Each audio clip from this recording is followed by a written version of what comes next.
anyone investigating the science of it knows that telling people not to have sex doesn't work. Telling people not to do drugs doesn't work. And what actually does create harm reduction is by giving them all the information you possibly can and encouraging them to make intelligent choices for themselves.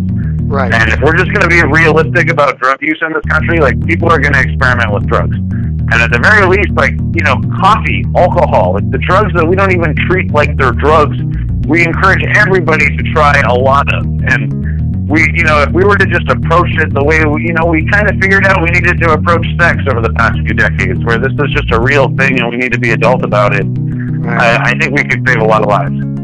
Right.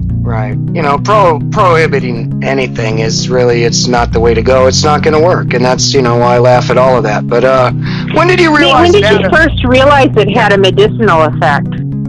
So I consider what most people can talk about as a recreational drug use, I see as having medicinal implications.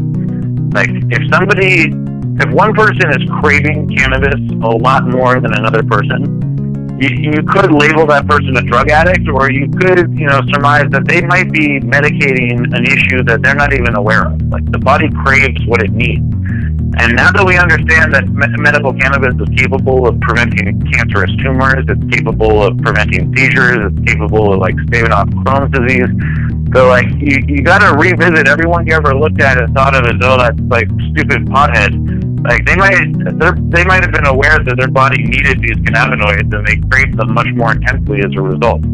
And I put myself in that category. I was head over heels pothead, and I loved it, and I was totally unapologetic about it. And for instance, you know how a lot of people with anxiety, certain varietals cause anxiety attacks, and other varietals seem to quell them. Yeah. We actually got a pretty good explanation for that. That appears to be this cannabinoid called THCV. And THCV is a fascinating little cannabinoid, and it's one that a lot of the labs don't even test for. So you might have it and don't even know it. It's many times more psychoactive than THC. So just because it's only present in very small quantities doesn't mean it's not having a profound effect on the whole entourage system. It's a big player. And it has anti-convulsive properties, it has anti-anxiety properties, and it's one of two cannabinoids that has been shown to have weight loss properties. It literally speeds up your metabolism and causes weight loss. Interesting. Wait a minute, did you say it causes anxiety or it's anti-anxiety? It's anti-anxiety. It causes weight loss. Okay, it's anti-anxiety. Yeah. Okay. What strains are high in very that? Popular. Well, there's actually very few, and so interesting question. There's this area in South Africa that seems to produce these land races that have several of these sought-after cannabinoids. Most of the high THC varietals come from that area. Have you heard of Durban poison? Yeah, I was just thinking. I was wondering if you were going to bring that one up. Yeah. Durban poison is kind of it's a close relative of that original South African land race. And Durban poison is one of the most classic THCV carriers. It also has some CBD. Harlequin, same deal. A little bit of THCV, a little bit of CBD. And through selective breeding, we've had all kinds of successes with that. Now, the way selective breeding works is you kind of have to get lucky. And very often it's the weird, ugly stepchild that's the prize you've been looking for. And we kind of have that with THCV. We have a plant that produces a remarkable amount of THCV. It's way higher than anything we've ever found. And it's how much is that? Plant for growing. The ratio is, depending on what it's crossed with, it's anywhere from a 2-to-1 to a 4-to-1.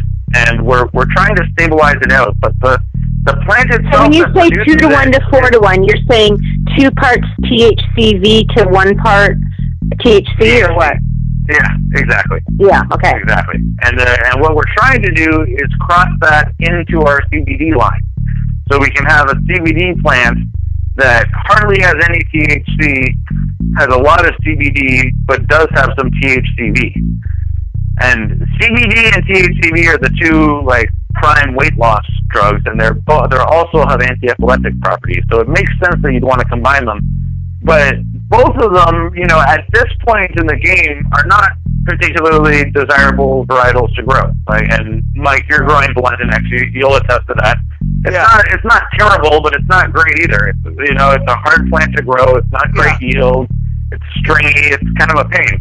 Yeah. And the THCV plant is way worse. That thing doesn't even have roots. It's like, my word. It's just like totally weird. Like it's all twisted and gnarly. I love it. I've totally grown to get attached to it, and I'm like breeding it into a whole bunch of different things, and hopefully we're gonna get like an awesome plant out of it. But it's definitely like this weird little kid pot plant that, has a lot of potential. Well, you know what's interesting is that I was just talking to somebody yesterday, I won't mention who, but a fairly, well-known guy, but controversial, and so that's why I don't want to get bogged down in mentioning, but he told me about this strain that he has that's mostly Durban poison, and he said the funny thing about it is that it only registers in around 10% THC, but it's some of the strongest weed he's ever smoked, and so that totally makes sense. Got to be the THCV. Right, it's a multiplier. Yeah, totally.